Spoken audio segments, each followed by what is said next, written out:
सहकार श्री शंकररावजी महादेव पाटील यांच्या पवित्र स्मृतीस अभिवादन करून आजच्या प्रचार सभेसाठी उपस्थित असलेले महाराष्ट्र राज्याचे माजी उपमुख्यमंत्री आदरणीय विजयदादा, विचारमंचावरती उपस्थित असलेले आदरणीय बाळासाहेब, आदरणीय आमदार साहेब,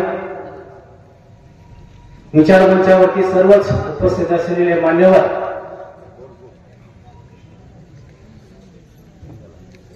नवनिर्वाचित सर्व उमेदवार आणि अकलूज परिसरातील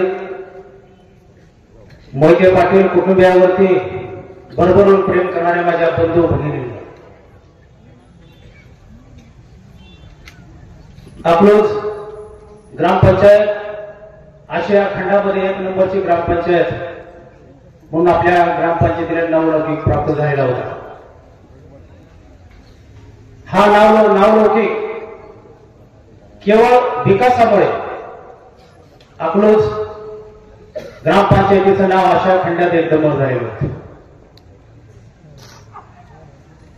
मला सांगावंसं वाटतं, विरोधक म्हणतात अकलूज मध्ये दहशत आहे।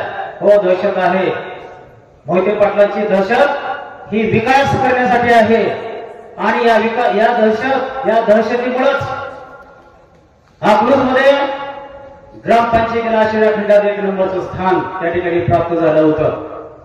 विकासाच्या बाबतीमध्ये मोहिते पाटलाचा नाद आजपर्यंत कोणीच करू शकलेलं नाही। एवढं मोठं आरटीओचं ऑफिस पूर्वी आपल्याला पंढरपूरला जावं लागायचं, हे ऑफिस अकलूज मध्ये आणण्याची किमया आदरणीय दादांच्या मुळे झालेली आहे। आदर्श अशी कृषी उत्पन्न बाजार समिती आपल्या अकलूज मध्ये आहे। मुंबईनंतर पहिला स्विमिंग पूल आदर्श बघण्यासारखा आपल्या अकलूज मध्ये या ठिकाणी झालेला आहे। अकलूजचं वैभव पाहण्यासाठी बाहेरून लोक या अकलूज मध्ये येतात आणि विरोधक म्हणतात विकास विकास विकास। आणि विकास म्हणजे नेमकं काय? याच्या पलीकडे दुसरा विकास तुम्ही कोणता करणार आहे? आदरणीय दादांनी जवळजवळ 48 दिवस या ठिकाणी उपोषण करून अकलूज ग्रामपंचायतीचं या ठिकाणी नगर परिषद व्हावी यासाठी आपण सगळ्या अकलूजकरांनी साखळी उपोषण केलं आणि आपल्या नगर परिषदेमध्ये रूपांतर झालं। रूपांतर झाल्यानंतर 5 वर्ष नगर परिषदेवरती प्रशासन होतं।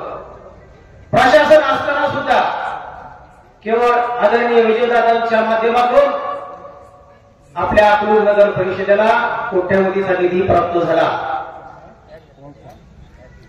सुरुवातीला पाणी पुरवठ्यासाठी निधी दिला जातो, नंतर गटारीसाठी निधी दिला जातो आणि नंतर रस्त्यासाठी निधी दिला जातो। परंतु मोहिते पाटलांची किमया अशी आहे, त्यांनी एकाच वेळेस पाणी पुरवठ्यासाठी निधी आणला, गटारीसाठी निधी आणला आणि रस्त्यासाठी निधी आणला। आणि ही किमया केवळ मोहिते पाटील कुटुंबियांमुळे झालेली आहे। आणि मला खात्री आहे या अकलूज मध्ये आपले 26+1 27 हे उमेदवार समोरच्या उमेदवाराचं डिपॉझिट जप्त होणार आहे 100%। हा पहिल्या केवळ नारळ फोडण्याच्या कार्यक्रमाच्या निमित्तानं उपस्थित झालेला जनसमुदाय आहे। अजून सुरुवात व्हायची आहे, तोपर्यंत एवढा समुदाय आहे। निकाल आपल्या समोर आहे। उद्याचा 3 तारखेचा गुलाल आपलाच आहे। जय हिंद, जय महाराष्ट्र।